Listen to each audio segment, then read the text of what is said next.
जय माता दी, जय मां कामाख्या।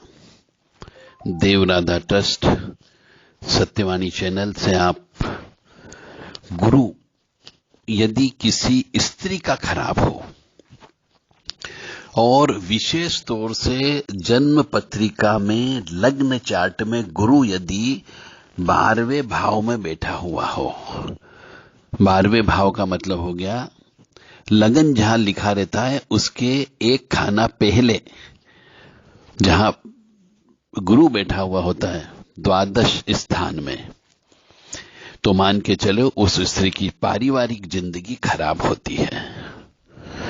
जिस भी स्त्री विशेष तौर से उसके जीवन में या तो पिछले जन्म के कर्म के अनुसार मंदिर तोड़ने का श्राप रहता है, या फिर मंदिर निर्माण में रुकावटें उत्पन्न करने का श्राप रहता है,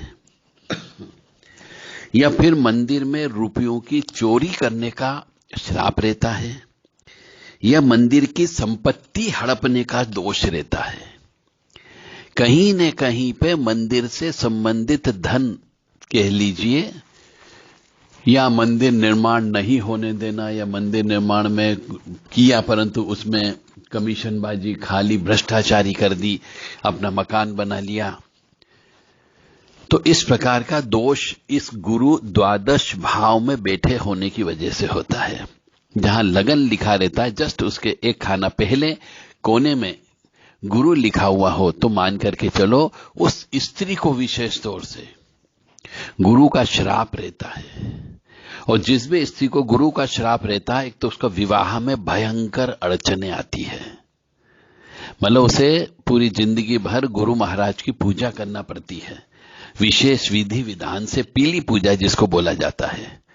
जब तक जिंदा रहे उसे करना चाहिए, अन्यथा उसका पारिवारिक जीवन तो सुखी रहेगा ही नहीं। पहली बात तो परिवार नहीं बनेगा, और यदि परिवार बन गया तो परिवार में कभी सुखी नहीं रहेगी, मतलब उसका नरकमय जीवन रहेगा। यदि विवाह हो गया तो पति छोड़ देगा उसका, तो फिर उसे अन्य पुरुषों का सहारा लेना पड़ता है, और अन्य पुरुषों का जब सहारा लिया जाता है तो वह स्त्री चरित्रहीन हो जाती है।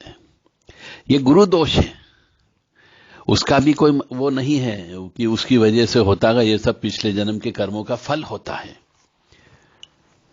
तो जिसकी भी स्त्री की पत्रिका में, चाहे वह जिसका भी वर्तमान में विवाह नहीं हुआ हो और विवाह हो गया हो, तो वह अभी से गुरु पूजा करना प्रारंभ कर दे, जिसको पीली पूजा बोला जाता है।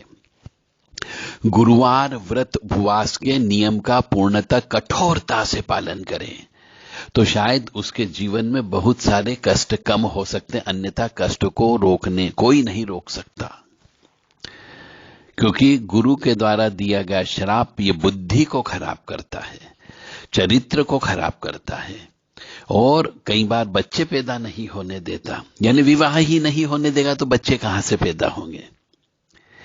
और मंदिरों की सेवा करें, जिसका गुरु खराब रहता है उस स्त्री को मंदिरों में सेवा करना चाहिए, उस मंदिर में झाड़ू लगाना चाहिए, पोंछा लगाना चाहिए, बर्तन साफ करना चाहिए, भगवान को चमकाना चाहिए, दीपक लगाना चाहिए। यदि कुछ पैसे उपलब्ध हो तो मंदिरों का रंग रोगन करवा देना चाहिए।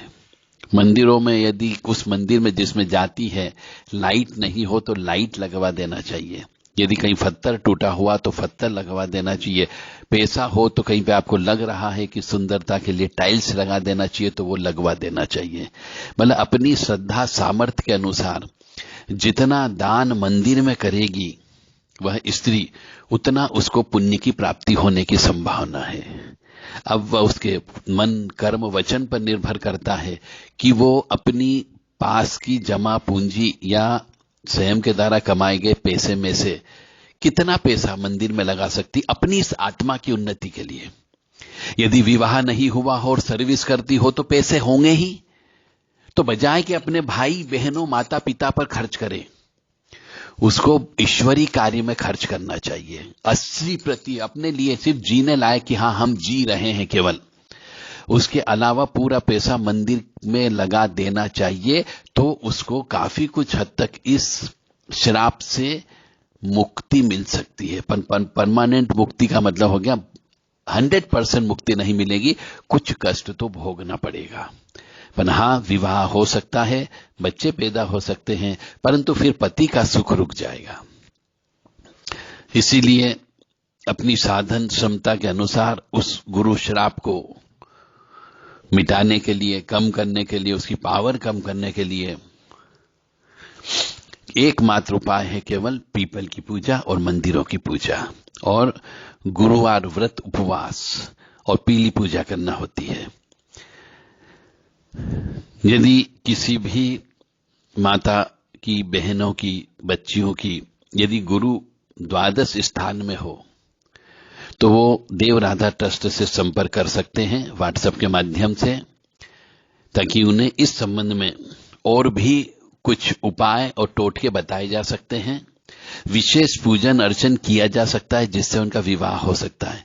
हो सकता है जिन जिन का विवाह नहीं हुआ हो उनके लगन से एक खाना पहले गुरु, जिसको द्वादश स्थान कहा जाता है, उसमें गुरु महाराज अवश्य बैठे होंगे।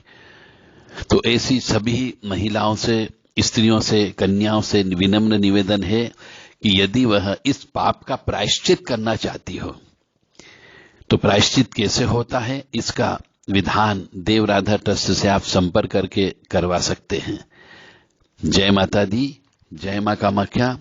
ओम गुरुर् ब्रह्मा गुरु विष्णु गुरुदेवो महेश्वरा गुरु साक्षात् परम ब्रह्म तस्मै श्री गुरुवे नमः। ओम अखंड मंडलाकारं व्याप्त येन चराचरं तत्परिचिनं नेन तस्मै श्री गुरुवे नमः। ओम ब्रह्म बृहस्पते नमः। ओम ब्रह्म बृहस्पते नमः। ओम परम तत्वाय नारायणाय गुरुभ्यो नमः। ओम परम तत्वाय नारायणाय गुरुभ्यो नमः। ओम परम तत्वाय नारायणाय गुरुभ्यो नमः। ओम परम तत्वाय नारायणाय गुरुभ्यो नमः।